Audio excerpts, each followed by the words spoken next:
Assalamualaikum warahmatullahi wabarakatuh. Berjumpa lagi kita dalam channel saya hari ini. Hari ini hari Selasa 18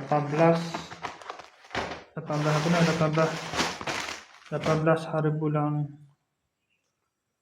Mac 2025 Masehi bersamaan dengan 17 Ramadan 1446 Hijriah.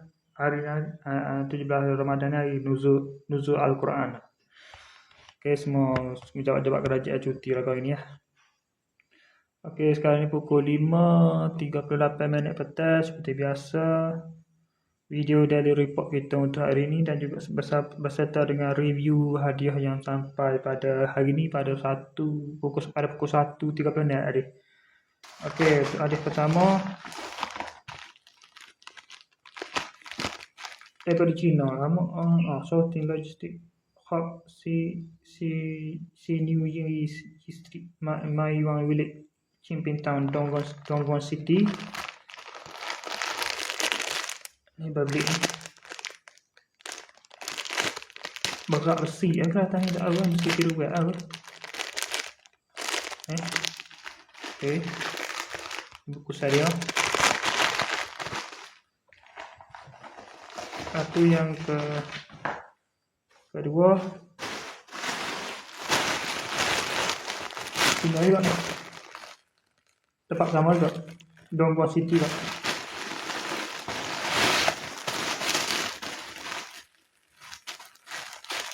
Dan Pak budak tu besar kan Tanjiro Kimono Tanjiro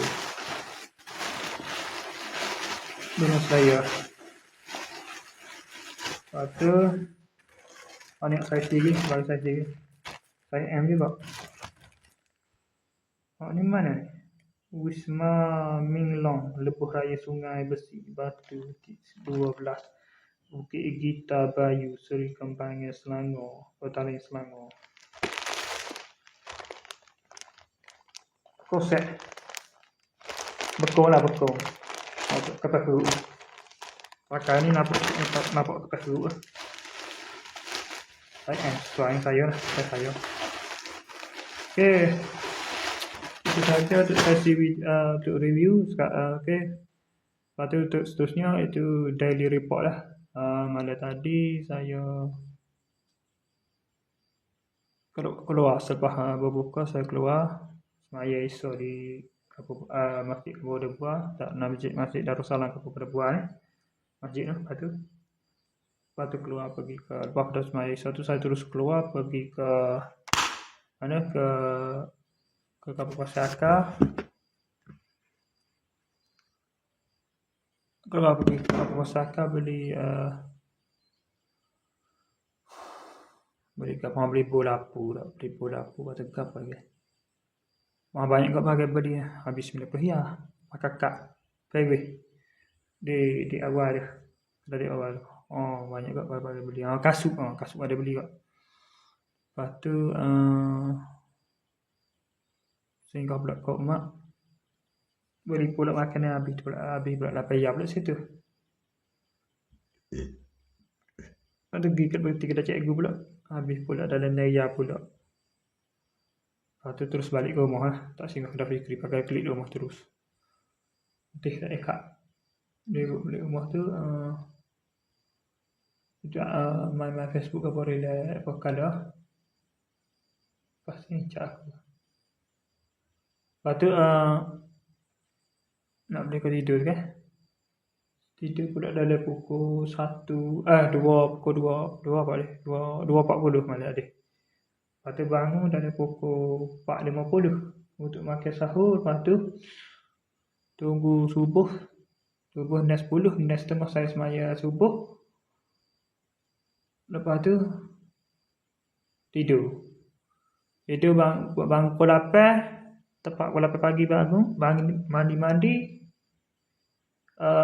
mandi, lepas tu terus pergi ke tempat kerja. Lepas tu hari ni kerjanya sambung habing marin. Tak ada panjang lagi habing, banyak lagi, 2 lagi ya. Duk sambung gitulah buat. Siap habing hari ni kat si kejap. pukul 1 siap, dah balik siap pukul 1. Pukul 1 suku, 1 suku saya balik, 1.15 saya balik ke rumah. Lepas tu, lepas pada mandi tu bagi sapa. 1.35 bagi sapa. Sapa rumah 1.25. Saya terus balik rumah tu terus mandi dalam 10 minit tu. Lepas sudah mandi bagi sapa. Bagi tadi lah sapa. Lepas tu saya pun pukul 2 suku tu saya tidur, bangun tadi ada pukul 5. Bangun dari pukul 5 tu. Mandi semaya asar. Pas semaya asar ni saat ni pukul 2 berapa ni? 2.38 ni terus buat video ni. Ya tak? 2.38 ni tak? 2.38 ni terus buat video ni. Okey, sekadar saja untuk sesi video dari report kita untuk hari ini dan juga review dan dari report kita tadi. Assalamualaikum, jumpa lagi. Bye.